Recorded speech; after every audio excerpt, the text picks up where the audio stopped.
Top of the morning, fight fans. This is Kurt DeVille with Counterpunch Boxing News, and I have some new news concerning Alexander Usyk, Tyson Fury. Ooh, get this.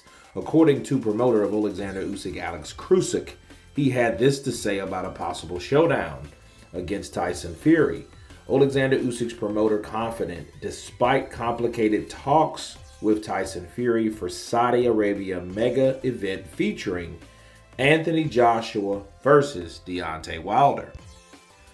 When asked about a potential fight in Saudi Arabia, surprisingly, Alexander Usyk had this to say. He said to everyone, he said definitely yes, this is the game plan. He told TalkSport's Gareth Davis when asked if an undisputed fight will come after beating Dubois. He says, this is what we have in mind. We would probably fight him earlier, but we have to comply with the rules of the WBA. And he ended with this quote. He used the Rumble in the Jungle as an example. He says, I think it's possible. If you remember Rumble in the Jungle, had it been done? No. It was done only once, and it was such a difficult fight to make.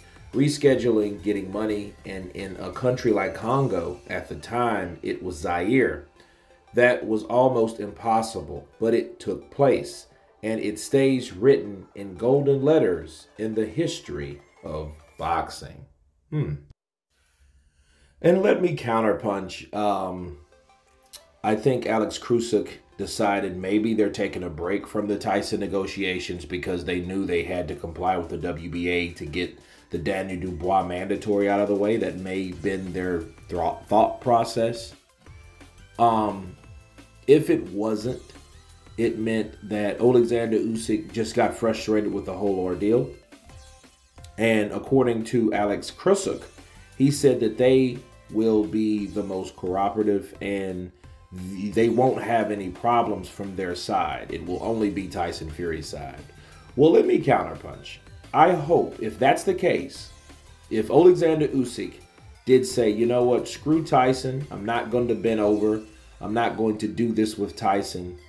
Well, unfortunately, that could still happen again if Tyson Fury doesn't really want to fight Alexander Usyk.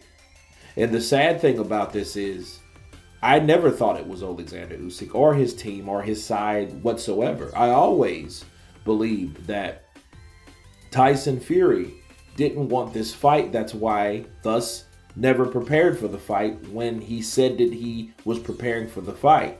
He flat ball-faced lied about everything. You know, the lowball offers came, that lets you know that he really wasn't serious by putting a legitimate offer on the table. But then you offer the guy that Alexander Usyk beat 60-40 or 40% of the purse. You cut it 10% for him, expecting him to not take the fight. So, no, there's no real evidence of Tyson Fury ever really wanting this fight. Tyson is going to talk till Jesus comes back, okay? So that's not going to stop Tyson from talking or promoting himself or from just, filling in dead air. It won't stop him, So, unfortunately, yes, it will be very difficult, especially when you don't want a person to fight.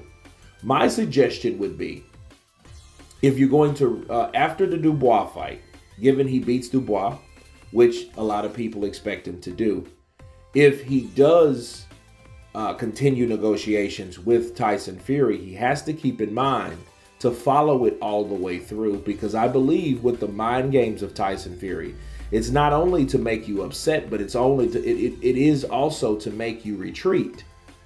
Okay? Because Tyson Fury knows that, hey, I can do things to upset people. And with the mental mind games of Alexander Usyk and Tyson Fury, it might have been that maybe Usyk decided to step out of this because he was getting frustrated with the shenanigans of Tyson Fury to the point where it was maybe changing his character a bit. So sometimes you have to step away from difficult situations or idiotic situations and predicaments only to reset to come back. So hopefully that's what Alexander Usyk did. But what does that really show? That shows that Tyson Fury can get up under people's skin. It shows that, hey, yeah, you guys may think Alexander Usyk is an impenetrable force, but I made him walk away. You see, it really doesn't look good when you think about it in that type of through that lens, okay?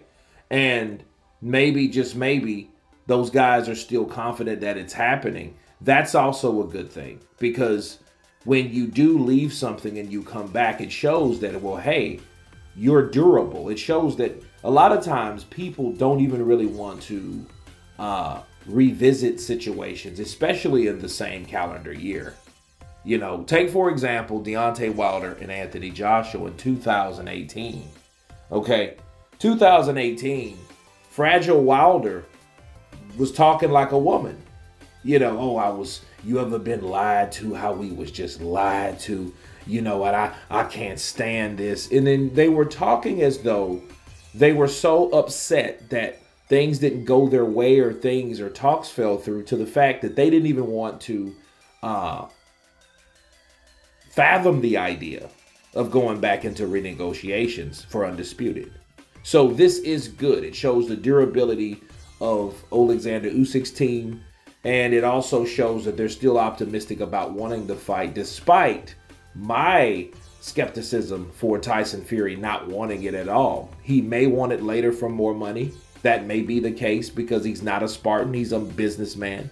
So that may lure him into a fight. But then again, he may overshoot himself again. So we just have to see. But you guys tell me what you think of Alex Usyk, Team Usyk, saying they're still optimistic about that fight between Alexander Usyk, the unified heavyweight champion, and Tyson Fury, the WBC champion. Of course, please subscribe. And you guys been Counterpunch. Peace!